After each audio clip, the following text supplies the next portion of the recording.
नमस्कार, आप देख रहे हैं सी न्यूज। मैं हूं आपके साथ अभिषेक शर्मा। सी न्यूज पर आप सभी का स्वागत है। सी न्यूज पर वक्त है न्यूज बुलेटिन का, तो आइए नजर डालते हैं इस वक्त की कुछ खास खबरों पर। बलिया बिल्था रोड स्थानीय तहसील क्षेत्र के विवेकानंद पीजी कॉलेज सेमरी के प्राचार्य डॉक्टर टीएन मिश्रा रोजाना लगभग 1 दर्जन गांव में पहुंचकर जरूरतमंदों की मदद कर रहे हैं। कोविड-19 के कारण लॉकडाउन से उत्पन्न विषम परिस्थितियों में वे मास्क व सैनिटाइजर के अलावा भोजन पैकेट का नियमित वितरण कर रहे हैं। इसके अलावा चावल, दाल, आटा, आलू, नमक, प्याज, मिर्च, मसाला आदि का भी वितरण कर रहे हैं। उनका कहना है कि देश में 45 करोड़ दिहाड़ी मजदूर हैं। लॉकडाउन से उनके समक्ष काफी दिक्कतें पैदा हो गई हैं।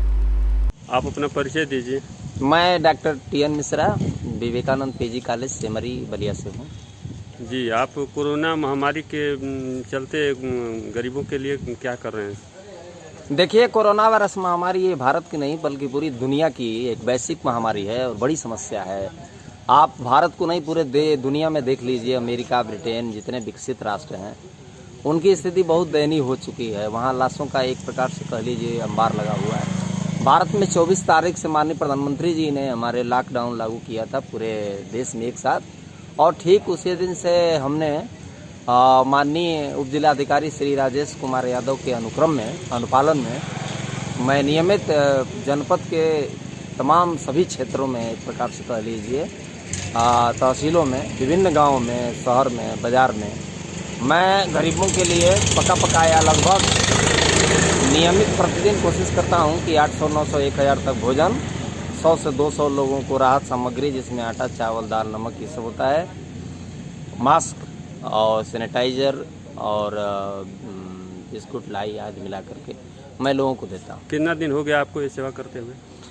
24 तारीख को माननीय प्रधानमंत्री जी ने लागू किया था और मेरे मन में ऐसे ही प्रेरणा ये जगी और मैं उसी दिन से इस काम में लगा। और ये समझ लीजिए अनवरत प्रतिदिन आप सोशल मीडिया के माध्यम से, इलेक्ट्रॉनिक मीडिया के माध्यम से, आम जनमानस के माध्यम से देख सकते हैं मैं प्रतिदिन सेवा में लगा हुआ हूँ। और अब तक कितने गांवों का सेवा कर चुके हैं सर? अब गांव का एक रेट तो आपको डिटेल, चूँकि हमारे प्रतिदिन में 8 से 10 गांव होता है। बेलथरा रोड मार्केट होता है, सिकंदरपुर होता है, रसड़ा होता है, नगरा होता है, बैरिया बासरी तक हम जाते हैं, बलिया जाते हैं। तो इनमें जैसे गाँव मिलते हैं और वहाँ गरीब मजदूर और ये भूख से, खाने से, रोजी रोजगार से, चूँकि लॉकडाउन में सारे मजदूर, आपको पता होगा, आपको जानकारी भी होगी चूँकि आप प्रेस मीडिया के माध्यम से, हमारे भारत में 45 करोड़ दिहाड़ी मजदूर हैं। तो चूँकि लॉकडाउन एक बड़ी समस्या है, अब उस समस्या में वो मजदूर काम रुकने की वजह से बेकार हो गए। जी। तो इस स्थिति में समझ लीजिए कि उनके लिए भोजन एक बड़ी समस्या है। और मैं आपको इससे बड़ी बात बता दूं कि सरकार ने जो अच्छा किया, बुरा किया, वो तो सब बढ़िया किया, वो सब ठीक है, लेकिन गरीबों को भोजन देने के बजाय शराब देने का प्रबंध कर दिया। ये थोड़ा सा हमको लगता है कि मानव हित के और मानव समाज के विपरीत सरकार का ये आदेश है। बलिया से सी न्यूज संवाददाता मनोज यादव की रिपोर्ट। जौनपुर जिले के विकासखंड जलालपुर क्षेत्र के जलालपुर चौराहे के समीप स्थित शेल्टर होम बयालसी इंटर कॉलेज में उस समय सोशल डिस्टेंस की व्यवस्था तार हो गई जब सुबह अप्रवासी मजदूरों की भारी भीड़ जमा हो गई। अनियंत्रित भीड़ को काबू करने के लिए विद्यालय परिसर में पुलिस की उचित व्यवस्था भी नहीं थी। सुरक्षा व्यवस्था के अभाव में सहमे स्वास्थ्यकर्मी किसी तरह मजदूरों का थर्मल स्क्रीनिंग एवं अन्य जांच कर रहे थे। इस सेंटर पर रोडवेज बसों से भारी संख्या में प्रवासी मजदूरों को लाकर छोड़ा गया, जिनको संभालना अब कठिन हो रहा है। जौनपुर से सी न्यूज संवाददाता प्रदीप सिंह की रिपोर्ट। लुधियाना के सिविल अस्पताल में नादेर साहिब से आए श्रद्धालुओं को अस्पताल से रवाना किया गया। इस मौके पर यूथ अकाली दल के जिला प्रधान गुरदीप सिंह गोसा ने उन श्रद्धालुओं को फूल अर्पित कर सम्मानित किया। ਜਿਹੜੇ ਵੀ ਨਦੇੜ ਸਾਹਿਬ ਤੋਂ ਆਈ ਸੀ ਉਹਨਾਂ ਨੂੰ ਤੁਸੀਂ ਸੰਗਤ ਦਾ ਸਨਮਾਨ ਕਰਨਾ, ਕਿਉਂਕਿ ਕਲਗੀਧਰ ਪਾਤਸ਼ਾਹ ਦਾ ਆਸ਼ੀਰਵਾਦ ਲੈ ਕੇ ਆਈ ਹਜ਼ੂਰ ਸਾਹਿਬ ਦੀ ਸੰਗਤ, ਅਸੀਂ ਉਹਨਾਂ ਦਾ ਆਸ਼ੀਰਵਾਦ ਲੈਣ ਆਏ ਆ। ਜਿੱਥੇ ਜਿੱਥੇ ਜ਼ਰੂਰਤ ਪਈ ਆ ਸਾਡੇ ਦਵਿੰਦਰ ਭਾਜੀ ਤੇ ਦਾਸ, ਜਿੱਥੇ ਵੀ ਜ਼ਰੂਰਤ ਪਈ ਅਸੀਂ ਸੰਗਤ ਦੇ ਨਾਲ ਖੜੇ ਆ ਤੇ ਅੱਜ ਸਾਡਾ ਫਰਜ਼ ਬਣਦਾ ਸੀ ਉਹਨਾਂ ਦਾ ਸਨਮਾਨ ਕਰੀਏ। ਕਲਗੀਧਰ ਪਾਤਸ਼ਾਹ ਦਾ ਆਸ਼ੀਰਵਾਦ ਲੈਣਾ, ਇਹ ਉਹਨਾਂ ਦਾ ਆਸ਼ੀਰਵਾਦ ਸਾਨੂੰ ਮਿਲਿਆ। ਪਰ ਮੈਨੂੰ ਇੱਕ ਗੱਲ ਦੀ ਮੈਂ ਸ਼ੰਕਾ ਕਰਦਾ, ਇੱਕੋ ਦਿਨ 'ਚ ਸਾਰੇ ਮਰੀਜ਼ ਠੀਕ ਕਰਨੇ, एक किते ना किते सवाल चिन्ह करता जे एड्डी वधिया कोई दवाई इन्हां कोल आ गई है पंजाब सरकार कोलों, ते वो दवाई चाइना नूं, अमेरिका नूं, होर यूरोप दे विच भेज देण तां जो सारे ठीक हो जाण। ਅਸਲ ਦੇ ਵਿੱਚ ਸੱਚਾਈ ਇਹ ਹੈ ਕਿ ਸੰਗਤ ਨੂੰ ਕੁਝ ਨਹੀਂ ਸੀਗਾ। ਸੰਗਤ 9 ਵਾਰ ਨੋ ਹੈ। ਮੈਨੂੰ ਆ ਮਾਤਾਵਾਂ ਭੈਣਾਂ ਕਹਿ ਰਹੀਆਂ, ਜਿਹੜੀਆਂ ਬਜ਼ੁਰਗ ਆ, ਕਹਿੰਦੇ ਸਾਡਾ ਕਦੇ ਸਿਰ ਵੀ ਦਰਦ ਨਹੀਂ ਹੋਇਆ ਤੇ ਮਹਾਰਾਜ ਨੇ 3 ਮਹੀਨੇ ਜਿੱਦਾਂ ਮਰਜ਼ੀ ਆਪਣੀ ਗੋਦੀ 'ਚ ਬਿਠਾ ਕੇ ਰੱਖਿਆ। ਤੇ ਮੈਂ ਸਮਝਦਾ ਕਿ ਜਿਹੜੇ ਕਲਗੀਧਰ ਪਾਤਸ਼ਾਹ ਦੇ ਆਸ਼ੀਰਵਾਦ ਲੈ ਕੇ ਆਉਣ, ਉਹਨਾਂ ਨੂੰ ਹੋ ਵੀ ਕੁਝ ਨਹੀਂ ਸਕਦਾ। ਅੱਜ ਸਮੁੱਚਾ ਪੰਜਾਬ ਸੇਵਾ 'ਚ ਲੱਗਾ ਹੋਇਆ ਤੇ ਕਲਗੀਧਰ ਪਾਤਸ਼ਾਹ ਦੀ ਸੰਗਤ ਨੂੰ ਕੁਝ ਨਹੀਂ ਸਕਦਾ। ਇਸ ਕਰਕੇ ਮੈਂ ਉਮੀਦ ਕਰਦਾ ਕਿ ਇਦਾਂ ਹੀ ਚੜ੍ਹਦੀ ਕਲਾ 'ਚ ਰਹਿਣਗੇ ਤੇ ਸਾਨੂੰ ਇਹਨਾਂ ਦਾ ਹਮੇਸ਼ਾ ਆਸ਼ੀਰਵਾਦ ਮਿਲਦਾ। ਮੈਂ ਬਸ ਇਹੀ ਕਹਿਣਾ ਚਾਹੁੰਦੀ ਸੀਗੀ ਕਿ ਅਸੀਂ 1.5 ਮਹੀਨਾ ਹਜ਼ੂਰ ਸਾਹਿਬ ਰਹੇ ਹਾਂ। ਉਸ ਤੋਂ ਬਾਅਦ ਇੱਥੇ ਅਸੀਂ ਵਾਪਸ ਆਏ ਹਾਂ। ਇੱਥੇ ਆ ਕੇ ਇਹਨਾਂ ਨੇ ਸਾਨੂੰ ਜਿਵੇਂ ਵੀ ਰੱਖਿਆ, ਲੇਕਿਨ ਸਾਡੀ ਜਿੰਨੀ ਵੀ ਹੈਲਪ ਕੀਤੀ ਸਾਰੀ ਸੰਗਤ ਦੀ ਕੀਤੀ। ਔਰ ਮੈਂ ਜਦੋਂ ਵੀ ਫੋਨ ਕਰਨਾ, ਗੋਸ਼ਾ ਜੀ ਔਰ ਦਵਿੰਦਰ ਜੀ ਔਰ ਮੇਰੀ ਸੰਸਥਾ ਜਿੰਨੀ ਵੀ ਸੀਗੀ, ਸਾਰਿਆਂ ਨੇ ਸਾਡੀ ਟਾਈਮ ਟੂ ਟਾਈਮ ਹੈਲਪ ਕੀਤੀ ਹੈ। ਔਰ ਸਾਨੂੰ ਬਹੁਤ ਹਰ ਚੀਜ਼ ਦੀ ਜ਼ਰੂਰਤ ਸੀ, ਦਵਾਈ ਵਗੈਰਾ ਜੋ ਵੀ ਸੀ ਸਾਡੇ ਸਾਨੂੰ ਬਾਹਰੋਂ ਲਿਆ ਕੇ ਅੰਦਰ ਪ੍ਰੋਵਾਈਡ ਕਰਦੇ ਸੀ।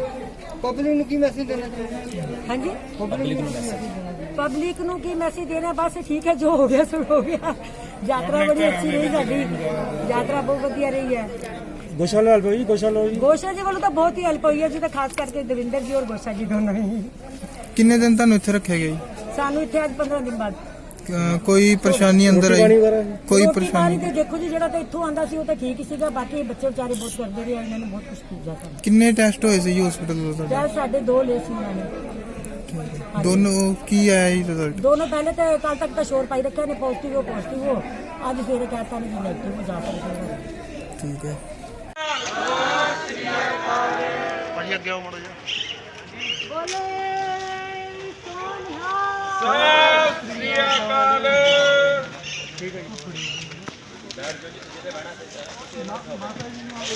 ਕੈਪਟਨ ਸਰਕਾਰ ਨੇ ਕਿਹੜੀ ਦਵਾਈ ਲੱਭੀ ਜਿਹੜੇ ਕਿ ਸਾਰੇ ਮੈਂ ਤਾਂ ਆਪ ਹੈਰਾਨ ਹੁੰਦਾ ਜਿਹੜਾ ਤੁਸੀਂ ਸਵਾਲ ਪਾਇਆ। ਇਹ ਸਵਾਲ ਮੈਂ ਕੈਪਟਨ ਸਰਕਾਰ ਨੂੰ ਪਾਣਾ, ਕਿਹੜੀ ਦਵਾਈ ਲੱਭੀ ਹੈ ਜਿਹੜੇ ਇੱਕ ਦਿਨ 'ਚ ਇੰਨੇ ਬੰਦੇ, ਸੈਂਕੜੇ ਬੰਦੇ ਠੀਕ ਹੋ ਗਏ ਆ। ਤੇ ਉਹ ਦਵਾਈ ਚਾਈਨਾ ਨੂੰ, ਅਮਰੀਕਾ ਨੂੰ, ਯੂਰਪ 'ਚ ਸਾਰਿਆਂ ਨੂੰ ਦਿਓ, ਸਾਰੇ ਠੀਕ ਹੋ ਜਾਣ। ਪਰ ਅਸਲ 'ਚ ਗੱਲ ਇਹ ਨਹੀਂ ਹੈ। ਅਸਲ 'ਚ ਗੱਲ ਇਹ ਹੈ ਵੀ ਕਲਗੀਧਰ ਪਾਤਸ਼ਾਹ ਦੇ ਚਰਨਾਂ 'ਚ ਜਿਹੜਾ ਆਸ਼ੀਰਵਾਦ ਜਿਹਨੇ ਲਿਆ ਹੋਵੇ ਉਹਨੂੰ ਕੀ ਹੋ ਸਕਦਾ? ਕੁਛ ਨਹੀਂ ਹੋਇਆ ਇਹਨਾਂ ਨੂੰ। ਅਸੀਂ ਇਹਨਾਂ ਦਾ ਆਸ਼ੀਰਵਾਦ ਲੈਣਾ ਆ। ਪਹਿਲਾਂ ਵੀ ਜਿਹੜੇ ਘਰ ਭੇਜੇ ਸੀ ਉਹਨਾਂ ਦਾ ਵੀ ਅਸੀਂ ਵੈਲਕਮ ਫੁੱਲਾਂ ਦੀ ਵਰਖਾ ਨਾਲ ਕੀਤਾ ਸੀ, ਸਰੋਪੇ ਪਾਏ ਸੀ। ਅੱਜ ਵੀ ਇਹਨਾਂ ਨਾਲ ਅਸੀਂ ਇਹਨਾਂ ਤੋਂ ਆਸ਼ੀਰਵਾਦ ਲੈ ਕੇ ਚੱਲੇ ਆ। ਤੇ ਪ੍ਰਮਾਤਮਾ ਦਾ ਅੱਗੇ ਅਰਦਾਸ ਵੀ ਕਰਦੇ ਆ ਕਿ ਸਰਕਾਰ ਨੂੰ ਵੀ ਸਮੱਤ ਆਵੇ, ਕਿਉਂਕਿ ਜਿਸ ਵੇਲੇ ਮੌਤ ਨੱਚਦੀ ਹੋਵੇ, ਕਹਿੰਦੇ ਮੌਤ ਨੱਚ ਰਹੀ ਹੈ, ਬਿਮਾਰੀ ਬੜੀ ਵੱਡੀ ਹੈ।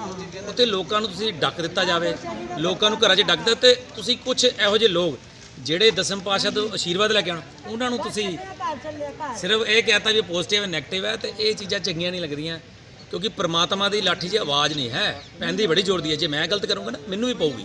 ਜੇ ਉਹ ਗਲਤ ਕਰਨਗੇ ਤੇ ਉਹਨੂੰ ਵੀ ਪਊਗੀ। ਇਸ ਕਰਕੇ ਸਿਆਸਤ ਤੋਂ ਉੱਤੇ ਉੱਠ ਕੇ ਸਾਨੂੰ ਕੰਮ ਕਰਨਾ ਚਾਹੀਦਾ ਸੀ। ਅੱਜ ਅਸੀਂ ਇਹਨਾਂ ਦਾ ਫੁੱਲਾਂ ਦੀ ਵਰਖਾ ਨਾਲ, ਸਰੋਪਿਆਂ ਨਾਲ ਸਵਾਗਤ ਤਾਂ ਕੀਤਾ ਕਿਉਂਕਿ ਇਹ ਦਸਮ ਪਾਤਸ਼ਾਹ ਦੇ ਚਰਨਾਂ 'ਚ ਅਰਦਾਸ ਕਰਕੇ ਆਏ ਆ, ਉਤੋਂ ਆਸ਼ੀਰਵਾਦ ਲੈ ਕੇ ਆਏ। ਤਾਂ ਅਸੀਂ ਇਹਨਾਂ ਦੇ ਚਰਨਾਂ 'ਚ ਅਰਦਾਸ ਕੀਤੀ ਹੈ ਵੀ ਸਾਨੂੰ ਵੀ ਤੁਸੀਂ ਆਸ਼ੀਰਵਾਦ ਦਿਓ, ਅਸੀਂ ਵੀ ਹਜ਼ੂਰ ਸਾਹਿਬ ਜਾ ਸਕੀਏ, ਜਾ ਕੇ ਉਤੋਂ ਆਸ਼ੀਰਵਾਦ ਲੈ ਸਕੀਏ। ਤੇ ਤੁਹਾਨੂੰ ਕੀ ਲੱਗਦਾ ਜਿਹੜੇ ਆਮ ਪਬਲਿਕ ਉਹਨਾਂ ਨੂੰ ਤੁਸੀਂ ਕੀ ਮੈਸੇਜ ਕਰੋਗੇ? ਕਿਉਂਕਿ ਵੇਖਿਆ ਗਿਆ ਹੈ ਕਿ ਇਸ ਦਿਨਾਂ ਦੇ ਵਿੱਚ ਮੈਂ ਸਾਰੀ ਦੁਨੀਆ ਨੂੰ ਇਹ ਗੱਲ ਕਹਿਣੀ ਚਾਹਾਂਗਾ, ਧਿਆਨ ਰੱਖਣਾ ਬਹੁਤ ਜ਼ਰੂਰੀ ਹੈ। ਬੇਪਰਵਾਹ ਰਹੋ ਪਰ ਲਾਪਰਵਾਹ ਨਹੀਂ ਰਹਿਣਾ, ਕਦੀ ਵੀ ਲਾਪਰਵਾਹ ਨਹੀਂ ਰਹਿਣਾ। ਆਪਣੀ ਜਿਹੜੀ ਬਚਾਓ 'ਚ ਹੀ ਬਚਾਓ ਹੈ, ਆਪਣਾ ਬਚਾਓ ਕਰਨਾ ਜ਼ਰੂਰੀ ਹੈ, ਪਰ ਡਰਨਾ ਨਹੀਂ। ਭਾਜੀ ਅੱਗੇ ਆਓ ਮਾੜਾ ਜਿਹਾ।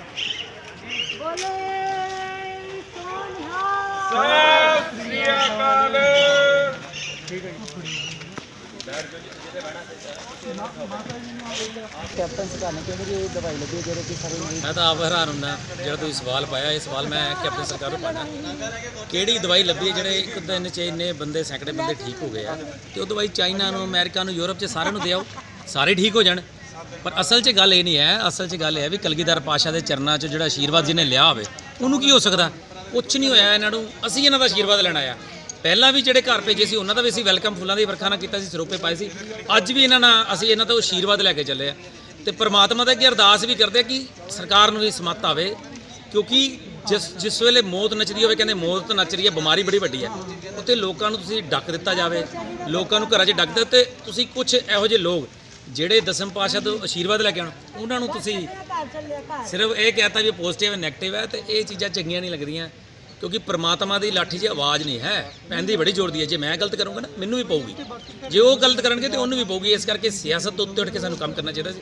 ਅੱਜ ਅਸੀਂ ਇਹਨਾਂ ਦਾ ਫੁੱਲਾਂ ਦੀ ਵਰਖਾ ਨਾਲ, ਸਰੋਪਿਆਂ ਨਾਲ ਸਵਾਗਤ ਤਾਂ ਕੀਤਾ ਕਿਉਂਕਿ ਇਹ ਦਸਮ ਪਾਤਸ਼ਾਹ ਦੇ ਚਰਨਾਂ 'ਚ ਅਰਦਾਸ ਕਰਕੇ ਆਏ ਆ, ਉਤੋਂ ਆਸ਼ੀਰਵਾਦ ਲੈ ਕੇ ਆਏ। ਤਾਂ ਅਸੀਂ ਇਹਨਾਂ ਦੇ ਚਰਨਾਂ 'ਚ ਅਰਦਾਸ ਕੀਤੀ ਹੈ ਵੀ ਸਾਨੂੰ ਵੀ ਤੁਸੀਂ ਆਸ਼ੀਰਵਾਦ ਦਿਓ, ਅਸੀਂ ਵੀ ਹਜ਼ੂਰ ਸਾਹਿਬ ਜਾ ਸਕੀਏ, ਜਾ ਕੇ ਉਤੋਂ ਆਸ਼ੀਰਵਾਦ ਲੈ ਸਕੀਏ। ਤੇ ਤੁਹਾਨੂੰ ਕੀ ਲੱਗਦਾ ਜਿਹੜੇ ਆਮ ਪਬਲਿਕ ਉਹਨਾਂ ਨੂੰ ਤੁਸੀਂ ਕੀ ਮੈਸੇਜ ਕਰੋਗੇ? ਕਿਉਂਕਿ ਵੇਖਿਆ ਗਿਆ ਹੈ ਕਿ ਇਸ ਦਿਨਾਂ ਦੇ ਵਿੱਚ ਮੈਂ ਸਾਰੀ ਦੁਨੀਆ ਨੂੰ ਇਹ ਗੱਲ ਕਹਿਣੀ ਚਾਹਾਂਗਾ, ਧਿਆਨ ਰੱਖਣਾ ਬਹੁਤ ਜ਼ਰੂਰੀ ਹੈ। ਬੇਪਰਵਾਹ ਰਹੋ ਪਰ ਲਾਪਰਵਾਹ ਨਹੀਂ ਰਹਿਣਾ, ਕਦੀ ਵੀ ਲਾਪਰਵਾਹ ਨਹੀਂ ਰਹਿਣਾ। ਆਪਣੀ ਜਿਹੜੀ ਬਚਾਓ ਚ ਹੀ ਬਚਾਓ है, अपना बचाव करना जरूरी है पर डरना नहीं। लुधियाना से सीनू संवाददाता आदर्श झा के साथ विकी सिंह राजपूत की रिपोर्ट। खबर मध्य प्रदेश के उमरिया से आ रही है, जहां जिले के पुलिस कप्तान सचिन शर्मा पुलिस की जिम्मेदारियों के साथ मानवता की जिम्मेदारी भी निभाने से पीछे नहीं हट रहे। इसी कड़ी में पुलिस अधीक्षक सचिन शर्मा ने अलग अलग शहरों से सड़क मार्ग के द्वारा पैदल चले आ रहे मजदूरों को देखा कि ये मजदूर बिना पादुका के चल रहे हैं, तो उन्होंने इसे गंभीरता से लेते हुए इस तपती धूप में बचाव के लिए उमरिया व कटनी जिले के बॉर्डर महादनी बैरियर पर चरण पादुका आउटलेट का शुभारंभ कर 4 साल के बच्चे के चरण पादुका पहनाते हुए चरण पादुका मुहिम की शुरुआत की। में ज़्यादातर जो हमारे मजदूर भाई बहन हैं वो महानदी बैरियर से ही आते हैं, इसीलिए चरण पादुका का जो पहला वो आउटलेट जो खोला गया है वो यहाँ महानदी पे खोला गया है। यहाँ पे सभी साइजेस के महिलाओं के, जेंट्स के, बच्चों के चप्पल हैं और आगे जन सहयोग से भी इसको चलाया जाएगा और हम उम्मीद करते हैं काफ़ी सफल भी रहेगा। Thank you. उमरिया से सीनू संवाददाता केजी पांडे की रिपोर्ट। विदिशा कोतवाली थाना अंतर्गत लोंगी पहाड़ी के नीचे 7 युवक भंडारी ज्वेलर्स पर डकैती करने की योजना बना रहे थे। शनिवार और रविवार की देर रात 1:30 बजे के लगभग इसकी सूचना जैसे ही मुखबिर के जरिए पुलिस को लगी, एसपी विनायक वर्मा ने दोनों स्थानों सिविल लाइन और कोतवाली के टीआई के नेतृत्व में 2 टीमें बनाकर आरोपियों को पकड़ने में निर्देश दिए और रात में ही दोनों टीमों ने घेराबंदी कर 7 आरोपियों को गिरफ्तार कर लिया। विदिशा से कैमरा पर्सन। सर क्या मामला था, मुझे कुछ लोगों को गिरफ्तार करना, क्या मामला? कल रात मुखबिर से सूचना मिली थी कि कुछ लोग लोहांगी पहाड़ी के पास में डकैती डालने की योजना बना रहे हैं। जब सूचना मिली तो माननीय माइक वन साहब के निर्देशन में 2 टीमें बनाई गई। एक टीआई सिविल लाइन लीड कर रहे थे, दूसरी टीम को टीआई कोतवाली लीड कर रहे थे और घेराबंदी करके 7 लोगों को पकड़ा गया, जिनके पास से एक देसी कट्टा, 2 जिंदा कारतूस, 2 तलवार, चाकू और डंडा बरामद किया गया था। कहाँ बना रहे थे सर, कौन सी दुकान पर, कहाँ बना रहे थे डकैती का प्लान? ये जो भंडारी ज्वेलर्स करके है उसके यहाँ डकैती का प्लान बना रहे थे। पहले से ये लोग कुछ वो है क्या थाने में कुछ? हाँ, इसके बारे में जानकारी निकाली जा रही है दोनों थानों से कि इससे पहले इनके ऊपर कौन कौन से अपराध हैं। क्या कार्रवाई की गई है सर? अभी इनके खिलाफ डकैती की योजना बनाने की और आर्म्स एक्ट के तहत कार्रवाई की जा रही है। हथियार वगैरह भी जब्त हुए? हाँ, हथियार जब्त हुए ना। इनके पास से एक देसी कट्टा, 2 तलवारें, एक चाकू, एक लोहे की रॉड और एक डंडा बरामद हुआ। आशु खान के साथ अक्षय प्रताप के साथ जिला ब्यूरो चीफ वाजिद कुरैशी की रिपोर्ट। सी न्यूज के इस न्यूज बुलेटिन में फिलहाल इतना ही। देश और प्रदेश की तमाम बड़ी खबरों को जानने के लिए आप जुड़े रहिए हमारे साथ और देखते रहिए सी न्यूज। हर खबर आपके साथ, आपके हाथ।